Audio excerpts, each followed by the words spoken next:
하나님의 말씀 함께 보겠습니다. 하나님의 말씀은 출애굽기 20장 1절부터 11절까지의 말씀입니다. 구약성경 112면 혹은 113면에 있는 출애굽기 20장 1절부터 11절까지의 말씀입니다. 이 계시의 말씀을 읽을 때 하나님의 음성이 여러분 심령 속에 들려지길 원합니다. 하나님이 이 모든 말씀으로 말씀하여 이르시되 나는 너를 애굽 땅 종 되었던 집에서 인도해 낸 내 하나님 여호와니라. 너는 나 외에 다른 신들을 내게 두지 말라. 너를 위하여 새긴 우상을 만들지 말고 또 하늘 위에 있는 것이나 아래로 땅에 있는 것이나 땅 아래 물속에 있는 것에 어떤 형상도 만들지 말며 그것들에게 절하지 말며 그것들을 섬기지 말라. 나 네 하나님 여호와는 질투하는 하나님인즉 나를 미워하는 자의 죄를 갚되 아버지로부터 아들에게로 3, 4대까지 이르게 하거니와 나를 사랑하고 나의 계명을 지키는 자에게는 내 1000대까지 은혜를 베푸느니라. 너는 내 하나님 여호와의 이름을 망령되게 부르지 말라. 여호와는 그의 이름을 망령되게 부르는 자를 죄 없다 하지 아니하리라. 안식일을 기억하여 거룩하게 지키라. 엿새 동안은 힘써 내 모든 일을 행할 것이나 일곱째 날은 내 하나님 여호와의 안식일인즉 너나 내 아들이나 내 딸이나 내 남종이나 내 여종이나 내 가축이나 내 문 안에 머무는 객이라도 아무 일도 하지 말라. 이는 엿새 동안에 나 여호와가 하늘과 땅과 바다와 그 가운데 모든 것을 만들고 일곱째 날에 쉬었음이라. 그러므로 나 여호와가 안식일을 복되게 하여 그 날을 거룩하게 하였느니라. 아멘. 이것은 하나님의 말씀입니다. 어린이 여름 성경학교가 어제 오늘 이틀 동안 진행되고 있습니다. 주제를 보니까 하나님의 이름으로 승리해요 라고 되어 있더라고요. 내용은 출애굽기의 내용이었어요. 그래서 홍해를 건넌 백성들이 시내산에 이르기까지 또 그곳에서 하나님의 언약 백성 되기까지 하나님께서 치료하시고 여호와 라파가 되시고 만나와 메추라기를 예비하다 주시는 여호와의 이레가 되시고 또 승리를 주시는 여호와 니시가 되시는 하나님 이야기를 저들이 배우고 있더라고요. 이따가 혹시 예배 끝나고 식당에 가시는 분들은 좌우에 예쁘게 장식된 마라의 쓴물을 상징하는 오아시스도 좀 보시고 어쩌면 뭐 엘림을 형상화 있는지도 모르겠어요. 그것도 좀 보시고 또 식당 앞에 불기둥과 구름기둥도 이렇게 세워놨더라고요. 좀 보시는 것도 좋을 것 같습니다. 우리가 계속해서 출애굽기를 보면서 애굽에서 출발해서 시내산에 도착한 하나님의 백성 혹은 성경은 하나님의 군대라고 표현해요. 그들이 광야에서 쉬운 일만 있었던 건 아니에요. 제일 광야의 생존의 문제였던 물 부족의 문제를 만나고요. 또 양식이 떨어져요. 그래서 양식이 바닥나서 어려움을 겪기도 하고 그리고 뒤에서 즉 나고전자들을 공격하면서 결국 전면전까지 치러야 되는 아말렉과의 전쟁도 해야 됐습니다. 하지만 하나님께서는 그 백성의 군대의 대장이셨기 때문에 왕이셨기 때문에 물은 공급해 주셨고 양식은 채워 주셨고 전쟁도 기적적으로 승리하게 하셨습니다. 그렇게 3월이 되던 날 시내산에 도착했어요. 시내산에 도착해서 하나님께서는 그 백성들과 언약을 맺기를 원하셨어요. 언약은 상호 간의 이 계약을 지키겠다, 조약을 지키겠다 하는 거지요. 이스라엘을 하나님의 소유로 삼고 이제는 너희는 내 앞에서 제사장 나라로 살아라, 거룩한 백성처럼 살아라 라고 말씀을 하십니다. 물론 제사장이라는 것은 여러분 하나님께 사람을 인도하는 사람 또 백성들의 중보자로서 그들을 통해서 복을 받는 사람들이잖아요. 그러니까 모든 나라들의 제사장이 되게 하셨다는 게 언약의 내용이었습니다. 이스라엘 전체를 제사장 나라로 부르시면서 영원히 그들은 그의 하나님의 백성이 되어주 삼으시고 이제는 내가 지금부터 영원토록 너에게 하나님이 되어주겠다라고 말씀하십니다. 이스라엘 백성들이 430년 만에 출애굽하게 되는 것은 이 조상들과 언약을 지켜서 그들을 불러내신 하나님 때문에 가능했던 일이지요. 근데 그 하나님이 그 백성들과 약속하시고 언약, 조약을 맺으시는 거예요. 하나님은 그 백성을 만나시기 위해서 시내산에 직접 강림하시게 됩니다. 이에 백성들이 하나님을 만나기 위해서 이 거룩한 준비를 하게 되지요. 출애굽기 19장 14절은 모세가 산에서 내려와 백성에게 이르러 백성을 성결하게 하니, 이 성결이라는 말이 카다시인데, 이 카다시는 거룩하게 하다, 거룩하다라고 하는 말과 같은 용어예요. 그러니까 백성을 거룩하게 했다, 즉 거룩하게 하며 하나님을 만날 수 있도록 하게 한 거죠. 왜냐하면 하나님과 백성 사이에 언약을 맺었기 때문에 하나님이 언약 당사자로서 언약 백성들을 보시려고 직접 강림하신 거예요. 그리고 그들에게 나는 너희의 하나님이 되어줄 거다, 다른 말로 말하면 하나님께서 너희를 보호하고 인도하고 책임져 줄 거다라고 말씀하십니다. 그러면서 이 백성들에게 앞으로 내가 너의 하나님인데 너희는 나의 백성으로서의 의무와 이 역할을 다해라 라고 말씀하십니다. 여러분, 이렇게 하나님께서 그의 백성들과 언약을 맺으시면서 하나님께서 그의 백성들에게 너 앞으로 이렇게 사는 것이 내 백성으로서의 책임과 의무를 다하는 거야 라고 하는 것을 우리가 다른 말로 율법이라고 하고요. 내가 그 하나님의 계명과 율례를 어떻게 지키는지 가시적으로 눈에 보일 수 있도록 형상화시킨 리터지, 의식이 바로 성막에서의 제사입니다. 즉 하나님께서 직접 강림하셔서 언약 대상자인 백성들에게 율법과 성막을 주시면서 율법을 따라 살고 성막을 통해서 네가 언약 백성인 것을 늘 확인하라고 하시는 겁니다. 하나님은 시내산에 도착하기까지 이 언약 대상자들이 될 이스라엘을 이미 예전에 선택하시고 그 조상 아브라함을 통해서 또 모세를 보내셔서 이 바로의 강한 손으로부터 이끌어내셨습니다. 하나님은 이 이스라엘 백성들이 홍해를 육지처럼 건너게 하셨고 광야길에서 물과 양식을 주셨으며 이길 수 없는 적들도 물리치게 하셨습니다. 가만히 보면 언약 백성이 되기 이전에도 하나님의 선제적인 은혜를 그들에게 끊임없이 부어주셨던 거지요.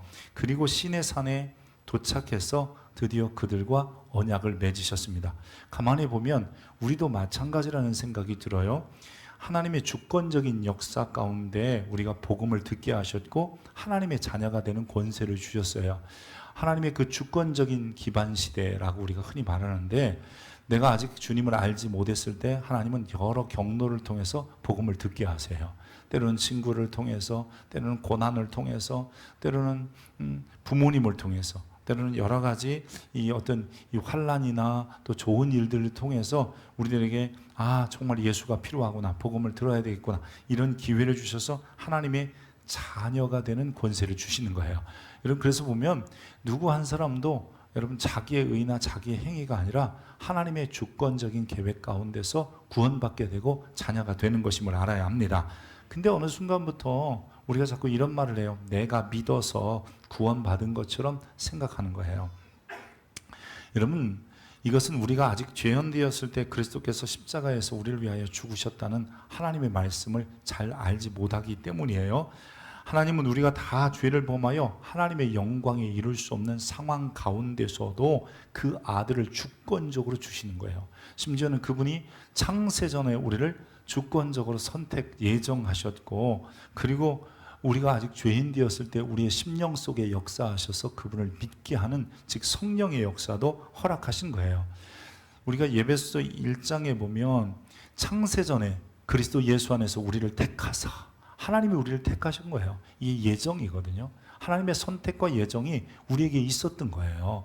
그래서 이 구원은 하나님의 성부의 어떤 주권적인 역사가 있었기 때문에 가능한 거고, 계속해서 7절에 보면 우리는 그리스도 안에서 그의 은혜의 풍성함을 따라 그의 피로 말미암아 속량 곧 죄사함을 받았다. 우리의 구원이 이루어진 것도 나의 의지와 그리고 내가 무슨 행위의 그런 모습을 통해서가 아니라 하나님의 주권적인 역사, 즉 십자가에서 그리스도가 죽으심으로 말미암아 저와 여러분의 죄를 사하시고 구원하신 거예요. 계속해서 그 안에서 너희도 진리의 말씀을 곧 너희의 구원의 복음을 듣고 또 그 안에서 또한 믿어 약속의 성령으로 인치심을 받았느니라. 우리말로 표현해서 그렇지 성령께서 우리에게 믿음을 주셔서 믿게 하셔서 우리를 구원하셨다는 거예요. 그러니까 가만히 돌아보면 우리의 구원은 하나님이 계획하셨고 그리스도 예수께서 성취하셨고 성령께서 구원을 우리에게 적용, 즉 우리가 믿어 즉 하나님의 자녀되게 하시는 것을 이루신 거예요. 그러니까 우리는 삼위 하나님의 근거에서 구원받은 거지 우리의 어떤 의지적 결단이나 아니면 행위의 근거에서 구원받은 게 아니에요. 그러고 보면 하나님의 주권적인 역사가 우리에게 있었던 거예요. 내가 언제 어떻게 예수를 믿었든 간에 하나님은 그 이전에 이미 구원받기 이전에 우리에 대한 관심을 가지셨고 우리를 구원하시기로 작정하신 거예요. 아멘입니까? 여러분, 이 출애굽 사건이 그것을 보여주는 거예요. 이스라엘의 능력으로 탈출한 것도 아니고 또한 그들이 율법을 아주 잘 준수했거나 아니면 종교적 제의, 즉 어떤 종교 신앙생활을 아주 잘해서 하나님 보실 때 너무 기특해서 구원한 게 아니에요. 하나님은 먼저 그 백성을 구원해 내시고 언약하신 다음에 주어진 것이 우리가 잘 아는 율법과 성막이었다는 거예요. 그래서 우리도 행위나 우리의 선행으로 구원받은 것이 아니라 하나님의 주권적인 역사 혹은 주권적인 그 은혜를 통하여 구원받은 것이에요. 아멘입니까? 그래서 먼저 구원받은 후에 그리고 그 언약 백성에게 언약 백성의 삶의 기준으로 주신 것이 하나님의 말씀 혹은 우리가 잘 아는 율법이라고 하는 것이지요. 하나님은 우리의 아버지니까 우리가 자녀가 돼요. 아버지는 아버지 역할을 다 하시겠다고 그래요. 그럼 우리는 자녀의 역할을 다 하면 되는 거예요. 하나님은 우리의 왕이며 대장이세요. 그래서 그분은 왕으로서 백성들을 인도하시기에 여러분 혹은 대장으로서 백성들을 리더하기에 저들이 물이 부족할 때 또 양식이 부족할 때 적군이 왔을 때 해결하시고 인도하시는 것처럼 우리의 삶에도 그렇게 하시겠다는 거예요. 그러면 이제 우리도 그 왕을 잘 따라가고 그 대장의 명령에 순종하며 살아갈 의무가 주어졌다는 것을 기억해야 되는 거예요. 의무로서의 하나님의 법은 하나님의 백성들이 마땅히 살아갈 삶의 모습, 그냥 삶인 거예요. 그게 뭐 특별히 어려운 게 아니에요. 그러니까 특별한 사람들만 하나님의 법을 지키는 게 아니에요. 누구든지 공동체 안에서 누구든지 하나님의 백성 가운데 있으면 당연히 지켜야 할 율례와 규례가 여러분 그게 바로 하나님이 우리에게 주신 법이라고 하는 것을 기억해야 합니다. 그 중에 우리가 십계명을 오늘 보게 되는데요. 이 십계명은 모든 법의 모법이라고 그래요. 어머니 법이라고 그래요. 그 아래 작은 법들이 수없이 나오죠. 이것을 자법이라고 그래요. 아들법이라고 하는 거예요. 그 기준이 되는 법을 주시고 그 아들이 되는 즉 자녀가 되는 법들을 수없이 연구하고 만들어서 그것을 지키라고 하시는 거예요. 그래서 여러분 우리가 십계명을 대할 때 혹은 하나님의 율법을 대할 때에 먼저 기억해야 되는 것은 그게 몇 개냐 이런 게 중요하지 않아요. 얼마나 무겁냐 아니냐 사실 무겁지 않은데 그것 중요하지 않고요. 그것보다 더 중요한 것은 이런 거예요. 누가 누구에게 준 법이냐를 다시 점검하는 거예요. 그래서 오늘 본문 여러분 20장 1, 2절에 보면 이렇게 되어 있어요. 같이 한번 읽습니다. 시작. 나는 너를 애굽 땅 종되었던 집에서 인도해낸 내 하나님 여호와니라. 아멘. 하나님께서 언약을 맺으신 사람들이 누구냐면 결국 과거에 아니 잠시 전에 몇 달 전에 너희는 애굽 땅 종들 되었던 사람들이었다. 즉 애굽에서 얼마나 힘들었는지 이 애굽을 회상할 때 하나님께서도 그 백성들에게 그랬어요. 애굽에 있는 삶은 쇠풀무 가운데 사는 거다. 이 쇠풀무가 용광로라는 뜻이거든요. 너희가 얼마나 고통스러웠으면 용광로 가운데 지옥 같은 생활을 노예 생활에 시달렸고 국고성 짓는데 동원되었고 자녀들 낳으면 필연적으로 그들도 다 노예고 그리고 심지어는 아기를 낳으면 스스로 남자아이는 죽여야 되는 상황 속에 놓이게끔까지 되었던 거예요. 바로 그런 그들, 즉 애굽 땅 종되었던 그들을 건져내고 그들에게 주어진 이 계명이다라는 거예요. 사실 그들이 애굽에서 사는 것은 사는 게 아니었을 거예요. 여러분 이런 상황을 우리에게 표현한다면 우리는 이런 거예요. 에베소 2장에 보면 그는 허물과 죄로 죽었던 너희를 살려 우리는 하나님을 모르고 죄악 가운데 살았기 때문에 허물과 죄로 죽었던 우리들이었다는 거예요. 근데 그 긍휼이 풍성하신 하나님이 우리를 사랑하신 그 큰 사랑을 힘입어서 허물로 죽은 우리를 그리스도와 함께 살렸고, 즉 우리를 은혜로 구원시키셨다라고 말씀해요. 그런 사람들에게 하나님의 말씀, 하나님의 법이 주어지는 거예요.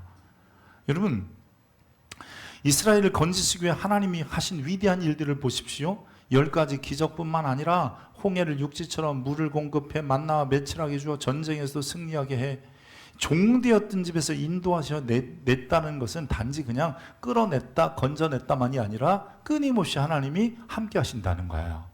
특별히 여러분, 이 출애굽에서 시내산까지 올 때 저들이 큰 세 개의 기적을 경험해요. 그게 뭐냐면 마라의 쓴물을 고친 여호와 라파의 하나님을 경험해요. 양식이 떨어지고요, 고기가 먹고 싶다고 하니까 미리 준비하셔서 메추라기와 만나를 주시는 여호와 이레의 하나님, 이럴 때 준비하신 하나님을 얘기하는 거예요. 그리고 아말렉과의 전쟁에서 이기게 하신 여호와 니시의 하나님을 경험하는 거예요.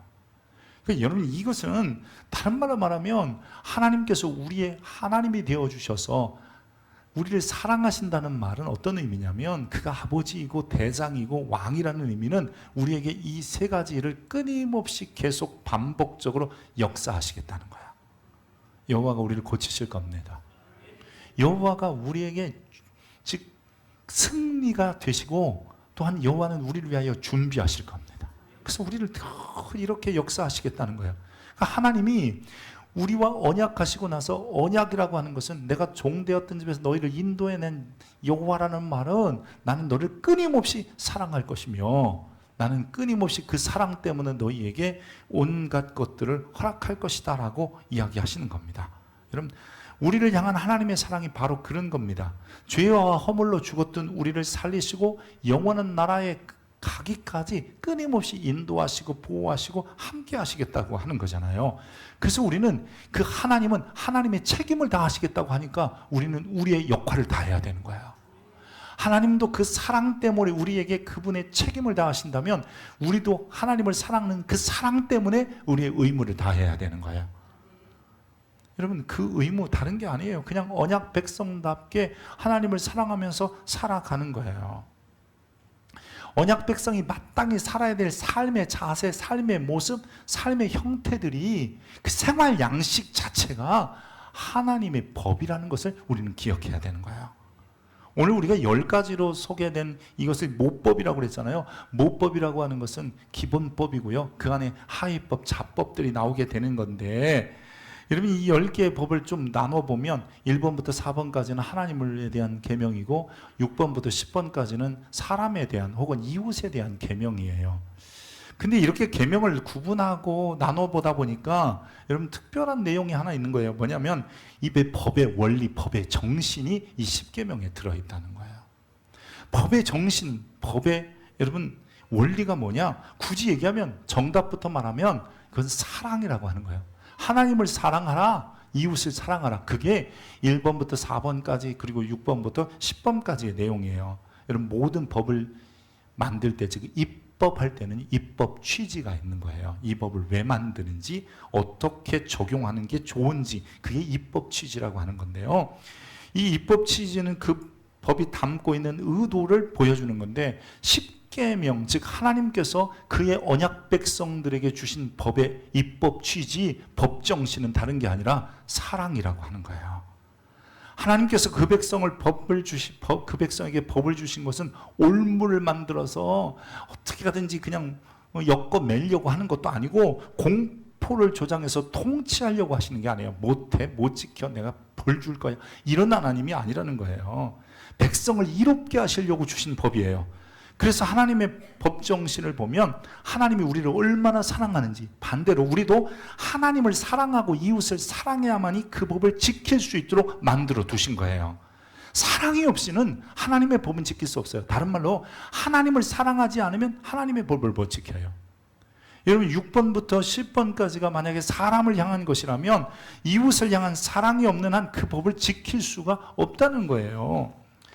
하나님의 법은 문자적으로 지킨다고 법을 지키는 것이 아니에요. 사랑에 근간해서 지켜야 그것을 지키는 것이라고 하는 거예요.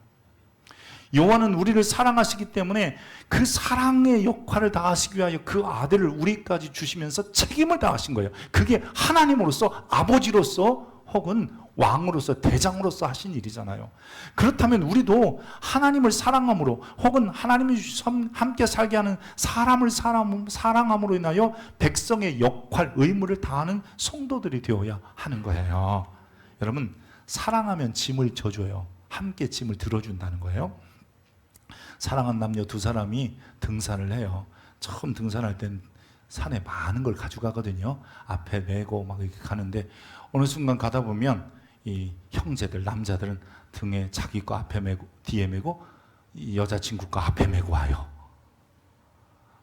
그래도 안 되면 여자친구를 또 부축해서 오고, 어떤 친구들은 양쪽에 하나 짐, 뒤에는 여자친구를 업고 내려와요. 여러분, 사랑하기 때문에 가능한 거예요.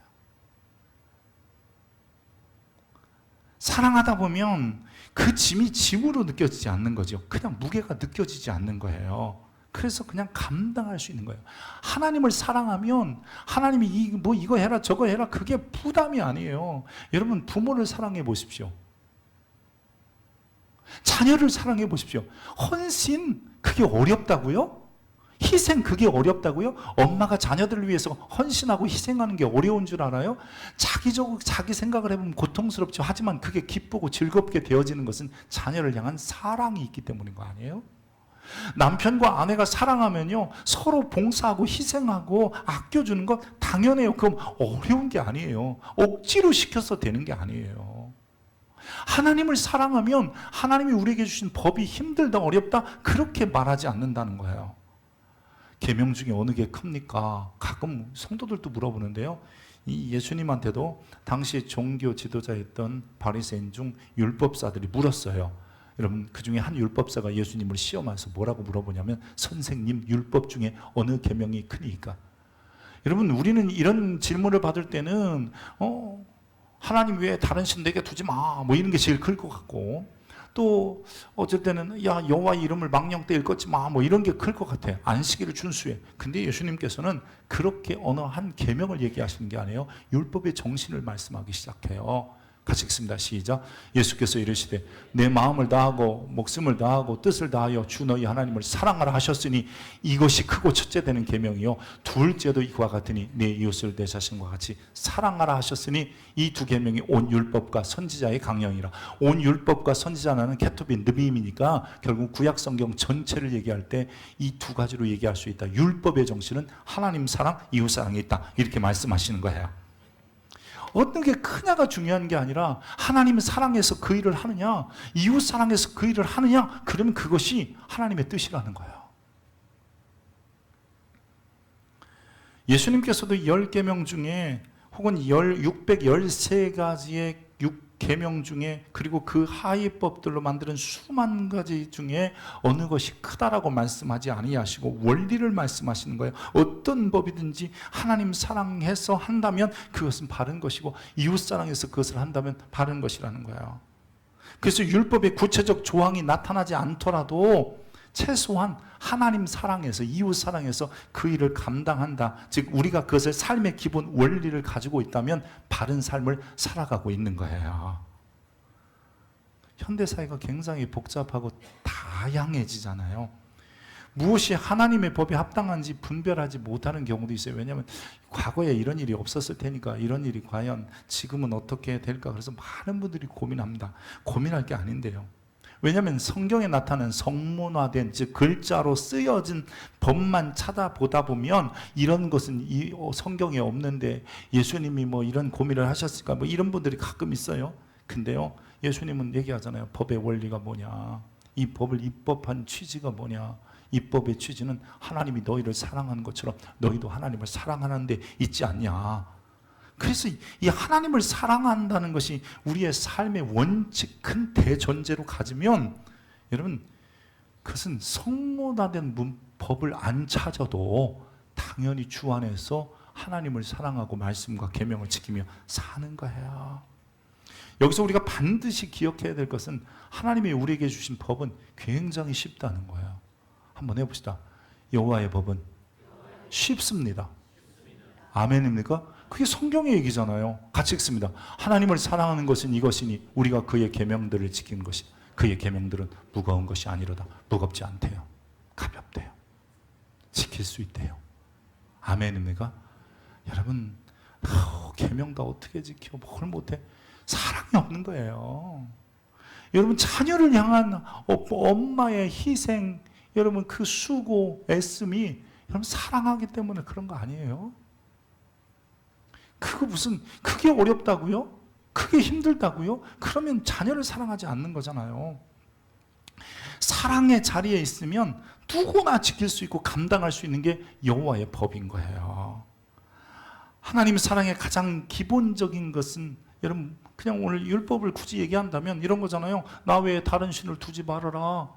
아니, 하나님을 사랑하는데 어떻게 거기에 딴 사람을 갖다 두겠습니까? 내가 사랑하는 애인이 있는데, 이 사람을 사랑하고 사랑하는 아내가 있는데 누구를, 딴 사람을 거기에 어떻게 갖다 두겠습니까?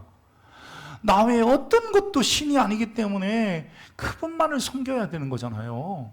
그리고 함부로 그 이름을 입에 오르지 않는 거예요. 우리가 최소한 부모의 이름에 먹칠하지 않는 것은 내가 부모를 사랑하기 때문이잖아요. 하나님을 사랑하는 자가 어떻게 하나님의 이름에 먹칠을 하겠어요? 그래서 나의 이름을 망령때 일컫지 말라고 하는 거예요.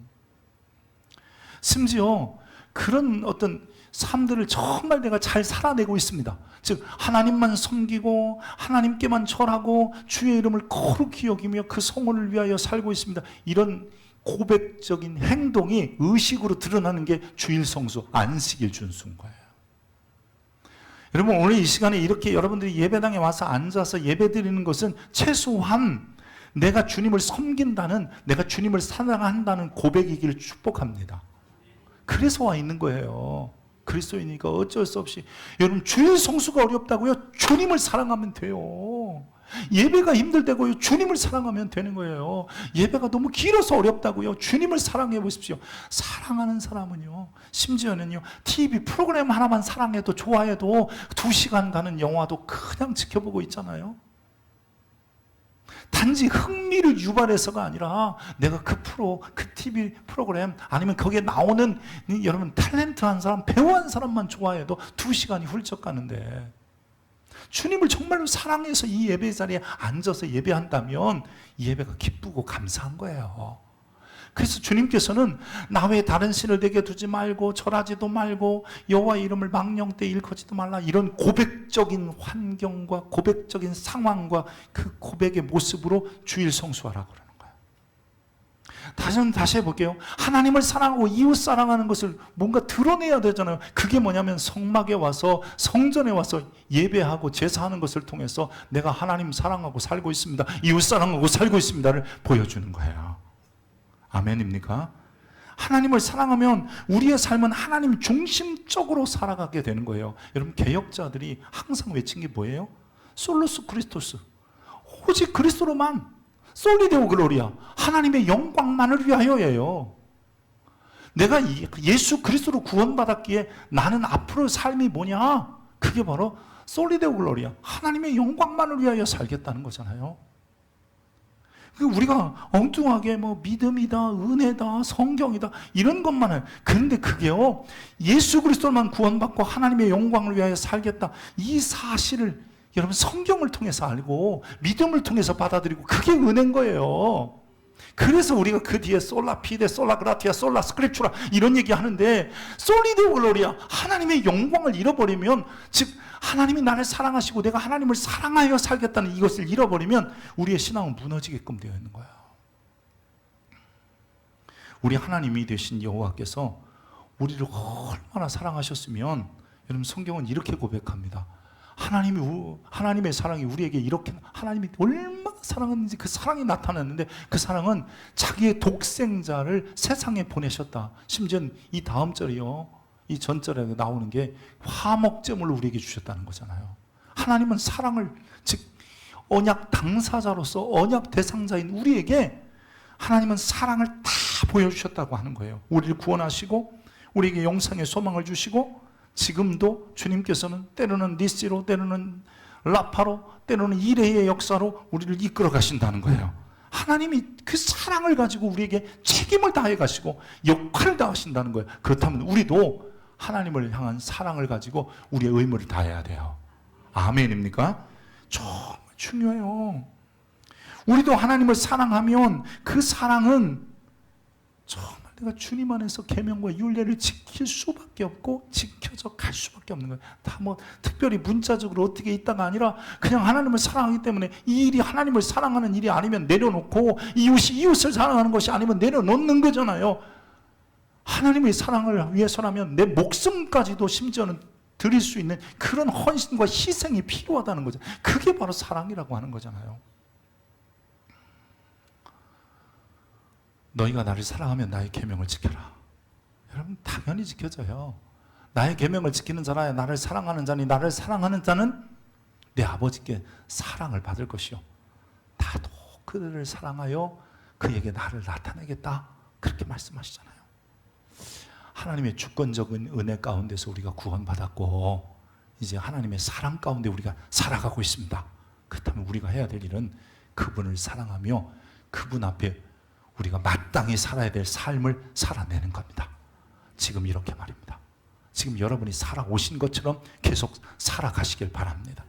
혹여나 주님 사랑하지 못하고 나 사랑하고 살아왔다면 이제 그것에서 돌이켜 주님 먼저 사랑하는 모습으로 조금만 돌아서 보십시오. 그러면 나를 통해서 주의 뜻이 이루어지는 것을 발견하게 되고 내 인생이 행복해져요. 내가 즐거워지는 거예요. 그렇게 살기를 축복합니다. 기도하겠습니다. 고맙고 자비로우신 하나님, 계명이 어느 게 큰가 작은가를 논하기 전에 하나님이 나를 사랑하심을 알기에 나도 하나님을 사랑하는지를 점검하게 하여 주옵소서. 하나님을 사랑하기 때문에 하나님 말씀대로 살려고 살아내게 하시고 또한 이렇게 주의를 통해서 다시 한번 하나님의 사랑을 받고 있으며 나 하나님의 사랑 때문에 살고 있습니다. 또한 하나님을 사랑하며 살겠습니다. 확인하는 시간들도 되게 하여 주옵소서. 주님, 우리를 주님의 그 전적인 은혜, 주권적인 역사 가운데 구원하셨기에 이제 구원받은 우리에게 주신 마땅한 삶의 자세들을 우리가 소유하고 아버지 하나님 앞에 영광되게 하여 주옵소서. 솔리데오 그로리아, 아버지 하나님이 오직 하나님의 영광만을 위하여 사는 존귀한 하나님의 사람들 여기 있습니다. 붙잡아 주옵소서. 그리스도 예수의 이름으로 기도합니다. 아멘.